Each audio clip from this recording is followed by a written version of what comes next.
it's Melissa here and welcome back to my channel. So this layout is for the Confessions of a Paper Addict cut file design team, and this week it is our Ocean Vibes release. So everything that is released, and I think she released them today, are to do with the ocean or the sea and the beach. And so I chose the seashells cut file, and rather than make like one of these cut files a big feature, I decided to cut them and I'm going to use them as embellishments. So I cut all of them except the starfish. I decided not to, and my plan is not to back them. I just love how they look like this. I cut them on American Crafts PAL in glitter cardstock in silver, and I just thought that with all the gold that's out there, I would do something a bit different and use silver. So I'm just going to put them aside. I have this huge stash kit that I made. I put myself on a spending freeze a couple of years ago, and we went to Fiji last year, and here's my photo. It's just of two of my girls in this donut in the pool, and the pool had sand in it. It was pretty cool, and that's the beach right there. So I thought this photo was perfect. I wanted something bright for this layout, and ignoring that, so anyway, I put together this huge kit from my stash because my intention is to make a mini album about our trip. And so I'll just quickly show you what I've got here. In terms of papers, I think a lot of these are actually Amy Tangerine. I had one a paper pad, although that may be Dear Lizzie. But anyway, I had two paper pads, so they're single-sided, and I pulled a lot of them that I thought would suit a mini album. I've even got a really old piece of Studio Calico Lemon Lush. Remember that collection? It was in 2013, so it's quite fun to rediscover your stash and see what you've got. There's even some labels from an old scrappery kit, lots of cut aparts because it's for a mini album, and I don't know if I'll use that one or not. I've got other photos that will suit that, but I pulled it for this anyway. But my thoughts are to start with these two papers. I've also got just that piece of, I think it was, I can't remember, Fancy Pants maybe, and some of the leftover PAL. And in terms of embellishments, I've got the fancy free journaling tags I've barely touched, a couple of doilies. I don't know what I'm going to use yet. I pulled that, but I think yeah, it's a bit small. I really wanted to focus on my photo. I've got the fancy free stickers that I've got left, which is not many. I've got some Cocoa Vanilla Bohemian Dream enamel dots, and also, yeah, that piece of paper, and the Bohemian Dream chipboard. So kind of have an idea. And I also, I forget that, Good Vibes Only from Crepe Paper's Good Vibes collection, and this is a double up of some Rosie Studio Mimosa Sunday. And I did think about using this collection, but it's got a lot of gold, and obviously I decided to cut it in silver. A couple of other things, freckled fawn stickers, puffy stickers, and this alpha, which is kind of a silvery goldy coloured. I don't know if it's going to work or not, but we'll see how we go. I have other embellishments. Like I said, the kit is huge. It's in a big box at the moment, so I can always go back and pull from it. So let's get started. Okay, so earlier in this video I said that the cut files were released today, which is Monday, but this is going up on Wednesday, and they actually got released on Sunday. So just head on over to the shop. I have the link below and you can check them all out. So this is a piece, I think, of Dear Lizzie, and like I said, a lot of these papers are single-sided because they're from a couple of paper pads that I won, and I thought this one was perfect for the pool in the photo. It looks like the pool or the sea, and I thought about having the whole sheet. I've been doing a lot of white background layouts lately because I've been using my hip kit, and that's, I think, the most effective way to get the most out of a kit is to use a white background and then use the papers in pieces. So I did want to do a pattern paper background, but I thought that was a bit too full on with that water paper. So I've torn a piece of it, and then I'm just providing some separation between the white and that very busy floral with some of that leftover glitter paper.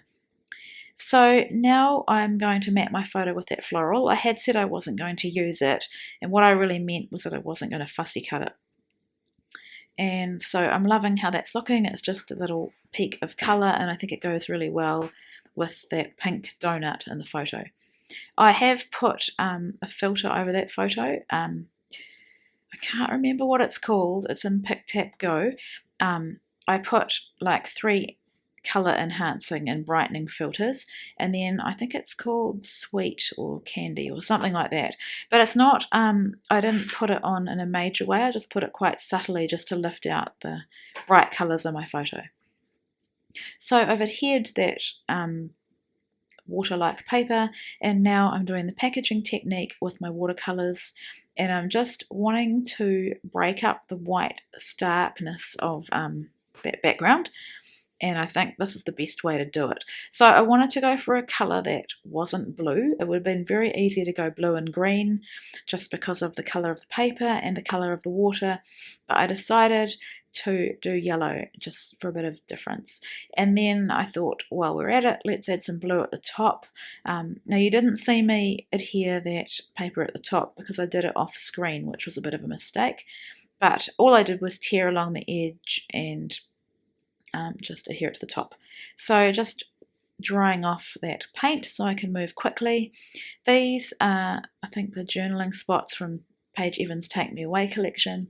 They're really beautiful. They're slightly off-white, but it doesn't bother me. And I just went through them.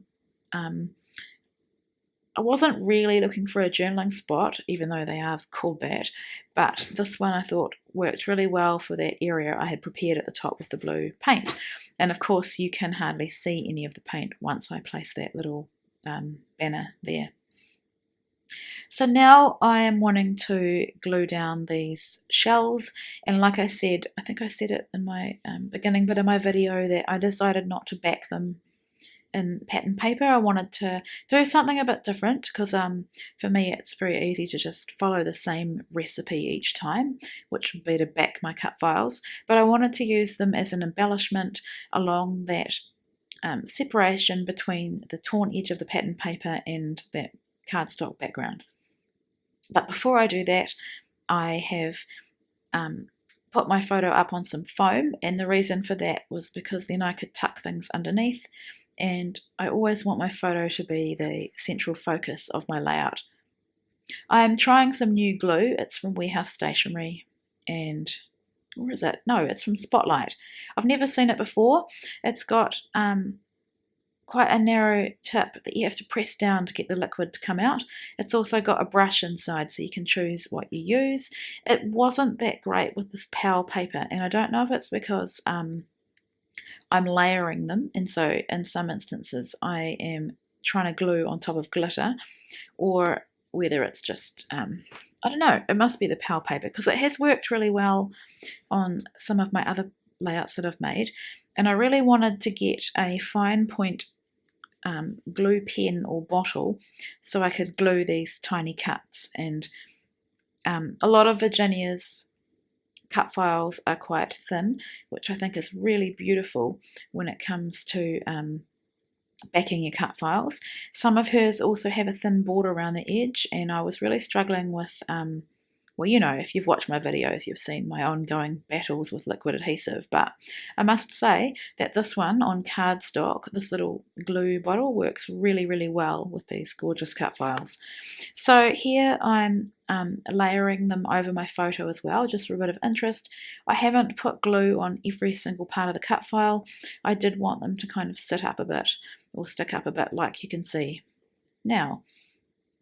So I also wanted to put one at the top where this banner is, and I've just adhered the top of the banner.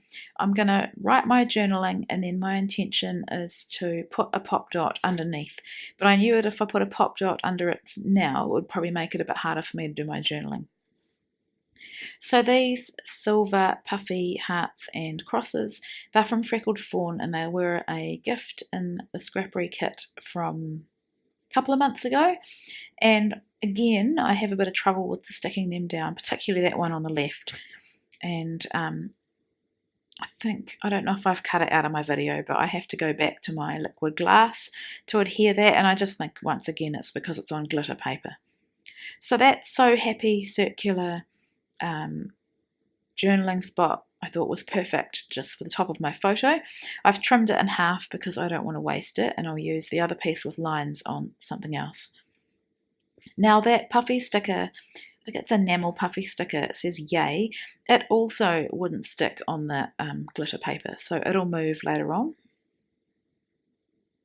Okay, so just realising there that it's not sticking at all. It could be partly because that collection is really old. I think sometimes if you keep items in your stash for too long, they definitely lose their adhesive. And I'm trying to use up as many of these shells as I can on this layout. And I think at the end I have 2 that are left, which isn't bad. My original thought with this layout was to do a wreath with them, in which case I would have backed them. But I thought I had seen someone else do that, and I just thought, no, I need to be a bit more original, and it would have just been too simple just to kind of lift that other person's layout. So here I'm adding my journaling, talking about our holiday, adding that little pop dot. Trimming off the edge here. I did over trim that piece of patterned paper, but it doesn't matter. No one's going to look through the album. I think I've said this before, haven't I? No one's going to look through and say, hey, you didn't scrapbook to the edge of the paper. And of course, when I edit my photo, I can just trim that bit off anyway, or crop it out. So I went into my stash for some thickers. These are foam glitter thickers, and I love them because they stick really well. And they're quite forgiving, so you can, they're repositionable. So you can pick them up and move them if you get them in the wrong position. So I'm just calling it Fiji Bliss. Like I said, I'm intending on making a mini album that will go into a lot more detail of this holiday, but I did want to do a page and focus on a photo. And I guess not so much of the story. And this will go into the family album. So make sure you do head on over to the Facebook group and join in the fun, and also check out the Etsy shop. Just adding some tinsel, colour shine, and that's my final layout. So I hope you enjoyed this process video, and I'll be back again in July with another one for Confessions of a Paper Addict.